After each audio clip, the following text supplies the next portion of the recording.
Dear Terry, I'm a huge fan of yours on and off the Lex and Terry show for almost 2 decades. Yeesh is what it says. This podcast is my favorite venture of yours yet. Thank you so much. I appreciate that. And I listen like you're speaking directly to me. I just had to tell you, all of our hard work together has finally paid off. Oh yeah? What did we do? Yesterday, I accepted a big promotion. Congratulations. I love this. I'll be in charge of a new state-of-the-art mobile mammography unit. Hey, can I come to work for you? Anyway, it's an incredible opportunity to stretch my leadership wings and work towards my next goal of upper management. Here's somebody, hold on, where's her name? Lizzie N in Alabama. Lizzie N in Alabama. Lizzie, first of all, I'm not done reading your email. Thank you so much for taking the time to do it by going to terryjames.com and leaving me a message here. I love the fact that you haven't even started your job yet, and you're already looking forward to where everything is going to go. I think that you're exactly what these people need. You're probably going to do well for everybody. You're going to throw yourself into this 100%, and then the next venture, like what you just talked about, then you're going to do that. I am so happy for you. I love these types of emails. I love these, not because they're ass kissy, just because I know that there are people out there that are listening. I know there are people out there that are joining the conversation with me. And you're right, we are doing this shit together. I think it's fantastic. I appreciate your wisdom regarding positive social media usage, and I worked over the last year to fine-tune my follows. If you're brand new and you're just tuning in, I often go on rants about social media saying that you're only as good as the people you follow. You could follow the drama, then you're filled with drama. You could follow some sports stuff, then you're filled with sports. You follow religion, you're going to be filled with a religion. You know what I'm saying here, okay? So I choose to, for the most part, try to live in the fun stuff. I don't like getting wrapped up in all the crap. I got things to do. I'm busy. I'm like Lizzie here. I wanna keep looking forward. Anyway, it says it's yielded some excellent career insights that helped me land my new position. Congratulations, as well as your overall do good, be good lifestyle. You've been an inspiration for me to strive almost always to see the good in others. Hey, I am the same. I'm the absolute same. I wish I was perfect at this, but at least every day it's a goal. You put your pants on with the intention of today's going to be an okay day. And if it's not, I'm going to find a way to look at it in an okay way. And it says always to see the good in others and the kindness that I want to see in the world. Yes, you can only do your own part, but you're right. You're right, Lizzie. I'm disappointed every day. In fact, on the show today, I go on a rant towards the end of the show that makes absolutely no sense, but I felt better for doing it. So there's that. Anyway, let's kick things off here a little bit. This is Cabas, Larry, the guy singing right now. Is going through some health issues. I wish everybody would give him and shed some, and this is going to sound weird, but my mom taught me this, and it makes me feel better. So I'm hoping that it'll make you feel better. When you have somebody in your life who's not feeling well, just kind of close your eyes and you visualize sending them white light all around them, their whole body. White light, sometimes they say blue light is a healing light as well.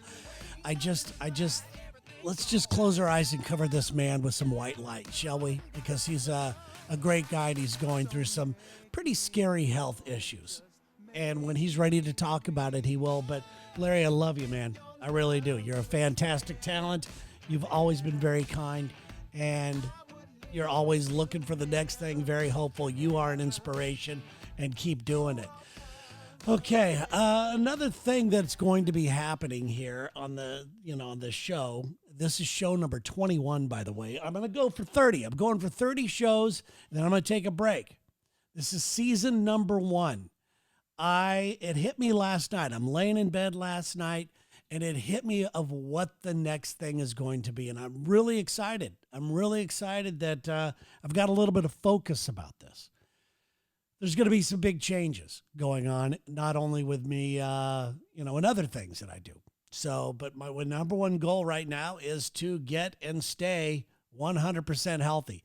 I just had my doctor's appointments. All my blood work came back. I'm feeling good. There's a couple other things because of family issues with heart stuff that they want to take a look at, but all my stuff is fine right now, knock on wood, and I feel good. I feel fantastic, but there's so much more I can do on the health level. And I really have not been taking the time because of all the other things that I'm doing to get the proper amount of real gym time, or to even find something that I love to do that's active, whether it's taking a jog, whether it's playing some hoops, whether it's playing pickleball or yoga, or just something that I can find that I really enjoy doing, that I might be somewhat passionate about. So that's where I'm headed right now. One of the things I am passionate about, obviously, is doing this stuff and things like this. And it hit me that I do have a certain amount of expertise in how to create characters, how to do a radio show for 30 years, and not just a radio show for 30 years, a very high level, successful program where I've never given myself enough credit. I started thinking about, is there anything out there? Because somebody told me that I respect, said, you know what, you should give back a little bit. You should help others who have similar goals and dreams. And I wasn't like, fuck that. There was a time in my career that I didn't want to give up any information because people were stealing our bits. People were doing all kinds of stuff. But there was a time in my life that I did not want to do any of that stuff. But now I've decided that I'm going to do that. And I'm going to put together a video for anybody who needs advice or wants advice on certain ways to look at and host certain things on a show. Okay. Hopefully it's better than me explaining it, because I'm not even sure exactly where I'm going to go with it, but I do know I want to put together a free class for some people. And if they want more, who knows what else after that. But I do have a certain level of expertise, and my friend is absolutely right. I think it's time for me to lay some of that down and give back. And that's something that I'm going to be doing here in the very, very near future. So be on the lookout for that. All right. It is time to tell you what we have coming on the show. Like I said, at the end of the show, I go off on, the show goes off the rails. It's ugly. It gets weird and weird.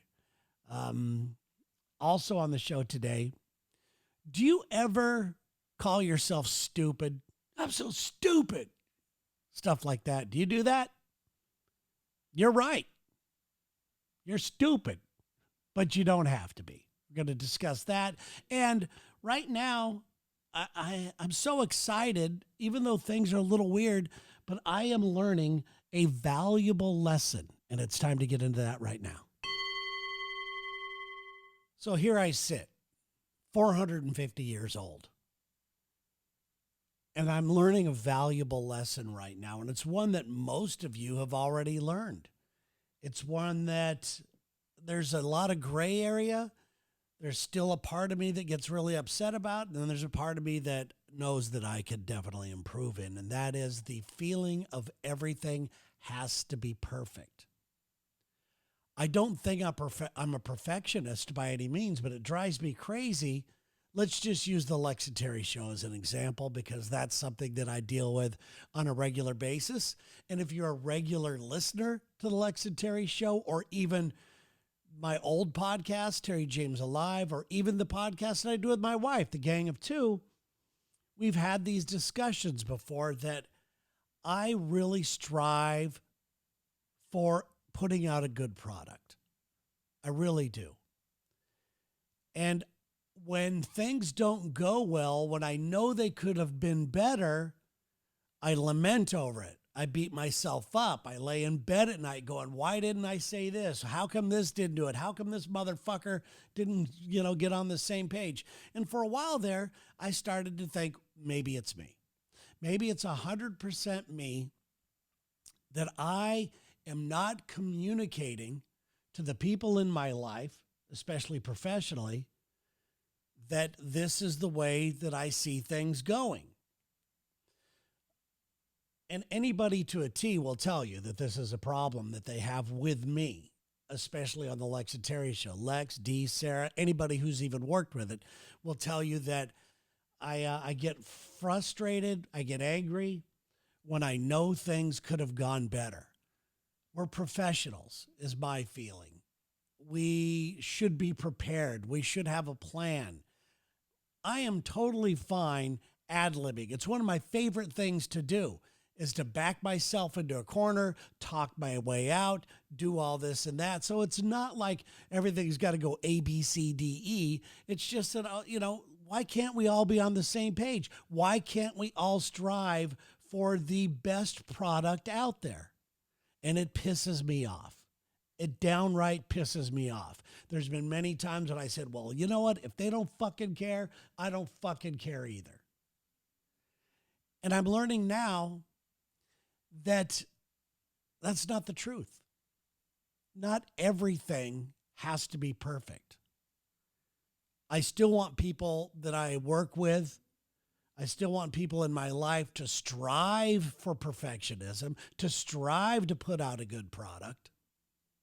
But I now know that it's really impossible to do so all the time. Sometimes you nail it. Absolutely. Sometimes you nail it. But to be perfect in everything is 100% impossible. And I've lost so much sleep over it. I've probably even lost friends over it. It's not an easy thing for me to come to grips with. I look at it in an egotistical way. Like, if I'm prepared, why can't they be prepared? If we talk 3 seconds before we go live on the air, okay, let's do this bit, and all of a sudden nothing happens and someone starts talking about something different, I get pissed off. How hard is it to do things like that? So this is the gray area I'm talking about. But some people in my life are so easy to go, it's no big deal. What does it fucking matter at the end of the day?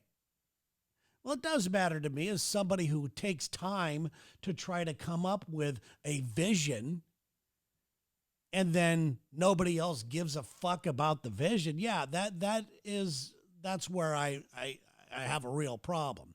But that happens very few and far between. Most of the time I'm learning it's me. Most of the time I'm learning that to lighten up a little bit, to enjoy the moment a little more. I still strive for things to be great. But if it falls short, it's no big deal. It's not the end of the world, but I think that's a slippery slope to handle. This is still something I'm working on. There's a big difference to me to understanding and being zen about, this didn't go as planned, but it's still good. There are many good aspects about what we did or what we're going to do or whatever it is. There's something very zen about that. But then there's the other side that really still gets in my, gets in my craw. And that's the side of, no big deal, doesn't matter, So I'm learning, but it's still something that I'm really absolutely dealing with. But the truth of the matter is one of the things that I have now kind of a mantra I'm giving myself is, and maybe you should too, that, you know what, not everything.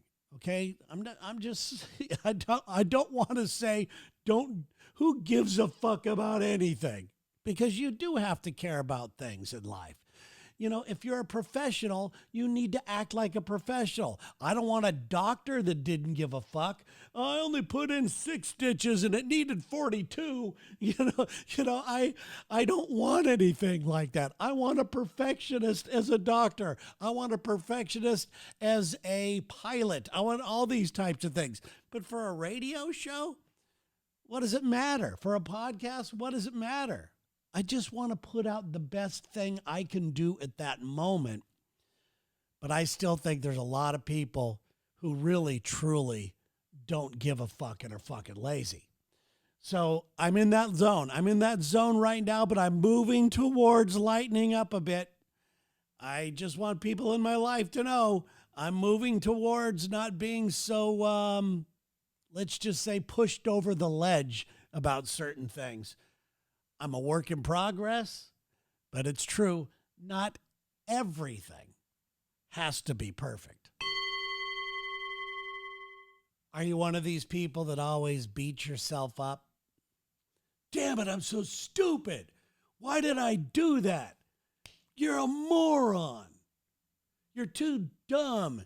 You know, you're too fat. You're too old. I'm too this. I'm too that. Are you one of those people? Because that's a very easy trap to fall into. Most people do. If there's anything you could learn from me at all, this might be it. To be able to identify what self-deprecation is and what negative self-talk is. Negative self-talk will crush you. It will crush you. It's something that if you keep saying, I'm so stupid, I'm so fat, I'm an idiot, I'm the person that's always late, I'm the this, I'm the that, you will never change. You will always be that. You will actually talk yourself into that. You will manifest always being fat. I've always been the guy, and I've always been out of shape. I've always been unhealthy. I've always been mad at people. I'm a horrible driver. All this type of stuff will actually manifest, and you don't even know you're doing it. You have no idea you're doing it. You don't even say it out loud. A lot of people think right now, oh, I don't say that stuff out loud. I'm so stupid. I keep it inside. That's even the worst place to keep it. That's the worst place because that just solidifies that that's who you are. There's a big difference between self-deprecation and negative self-talk. It's a huge, huge difference. Self-deprecation, I use it all the time. I use it on this show. I use it in real life. I use it on stage doing comedy. I don't want to punch down at people. I like making fun of myself. Because, when you stop all the negative self-talk, you start to feel better about yourself. You immediately start to gain more confidence. You look for solutions for things instead of accepting defeat. It's a slippery slope, and it's one that's so easy to go down. I feel for anybody who always does this. And I've got a few people in my life that say it. I try to correct them, but there's no correcting them unless they want to correct it themselves. But you have to realize what you're doing. You don't want to affirm that you're the dumb person. You don't want to affirm that you're always going to be the fat guy or whatever it is. The negative stuff, it's so bad. It is so bad. But it's okay to make fun of yourself in a different way. So there's a big difference, though, is what I'm trying to get at. It's okay to say, to make fun of yourself, but deep inside, because I know that when I do self-defeating things or self-deprecation, I know in my mind I don't believe that about myself. And the only reason I became confident is because I was able to identify what self-defeating talk and behavior is over what self-deprecation is. Self-deprecation can be funny. Self-deprecation keeps the ego in check. That type of thing. Self-deprecation can be a positive part of your life. It can disarm people. It can do all kinds of fun things. It's very important, I think, to have some sort of self-deprecation in your life. But there's a big difference between that and self-defeating talk and self-defeating thoughts. And the only way to really identify those is to be aware of it, be conscious of it. Do you say things like that inside your own head, that I'm too this or I'm not that or whatever? You've got to get over it. You have to identify that. And one of the best ways to do it, I've talked about it before, is some form of meditation or at least self-awareness. You don't have to meditate. It's not like you're going to go, I did a meditation thing. Now all of a sudden I don't have negative self-talk. No, the meditation part, it helps you become more self-aware. If you don't know how to become more self-aware, try that. Pick up an app or whatever. Or just take a deep breath. Anytime you notice yourself saying that, go, well, that wasn't anything that's going to help move my life forward. That wasn't anything that's going to make me feel better about myself. That just solidifies the fact that I'm a moron, you know? So you've got to work on that. Stay open to receiving those messages. Stay open to notice when you're saying things like that, okay? Because you'll slowly, over time, when you start catching yourself doing that, you'll slowly, over time, notice yourself becoming more confident, and people will notice that in you above all. You're not going to be that whipping boy. You're not going to be that person anymore. And if that's something you strive for, it all starts with the way you talk to yourself. It really does. I think I might have figured out what's wrong with the world. Yeah, that's why I'm here, right? To figure things out and to tell people what to do. No, that's not why I'm here. But one of the reasons why I do this show is because it gives me an outlet to vent about shit that only matters to me. Maybe that's what I should call this podcast. Shit that only matters to me. Anyway, can we talk for a second about fanatics? Not the sports like catalog that has all the cool gear and stuff. I'm talking about people that are just crazy about whatever it is. Could be politics, could be about their sports team, could be about religion, but it's usually about politics and religion. Those are the people that I'm talking about the most. I can handle a sports fan. You like the Colts? You're a moron. Nowadays, you like Biden, fuck you. You like Trump, you're a Nazi. It's all the fanatics are what's ruining the world. And I would like to believe that there are more people. I don't want to say like me because that's like, I feel like I'm putting myself on a pedestal here, but I would like to think that there's more people out there, and I fit into this category of people who don't give a shit. People who just don't care about what your beliefs are, what your morals are, what your whatever is. I could give a shit. I have never cared who the president is. Never have. Yes, sometimes I've gone, God, this guy's acting like a fool, whatever, But yeah, I've never cared. I've always woken up in the morning and given it my best shot, no matter who it is. I try to live my dream. I try to be kind to others. I try to respect others. When you push me, sometimes I might push back. Early on in my life, I pushed back all the time, and that was way too much energy.